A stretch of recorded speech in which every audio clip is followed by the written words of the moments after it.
मुझे पता है आपके और कानून के बीच में जंग चल रही है। आप कानून तोड़ें या कानून आपको, इसे मुझे कोई मतलब नहीं।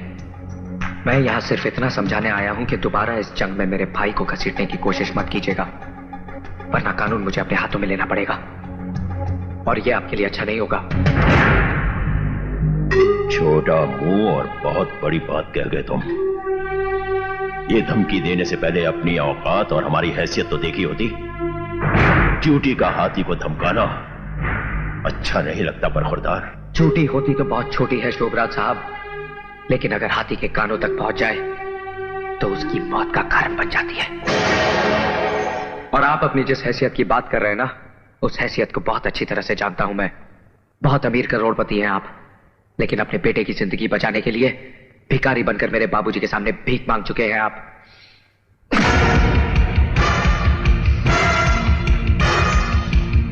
सुना है ये हाथ मेरे बाबूजी के गिरेबान तक भी पहुंच चुके हैं। 10-15 मिनट लोहे के वजन उठाकर कसरत कर लेने से ये मत समझिए कि आप बहुत मजबूत हो गए हैं। मैं हर दिन 15 घंटे पिछले 15 सालों से सिर्फ लोहे का काम कर रहा हूं, और लोहे से जब शीशा टकराता है तो उसके इतने टुकड़े हो जाते हैं कि गिनना मुश्किल हो जाता है।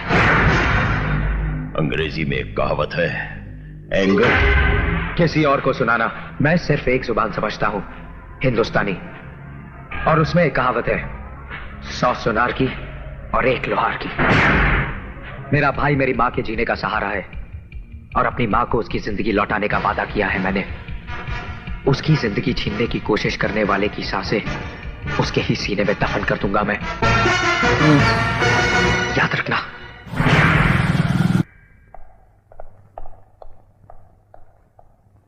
सर, अगर आप कहें तो। नहीं माइकल, मैं तो समझता था कि इसका बाप ही नाग है, लेकिन ये हरामजादा तो कोबरा निकला। दोनों के फन को चलने का कोई दूसरा तरीका सोचना पड़ेगा। क्या कह रहा था वो?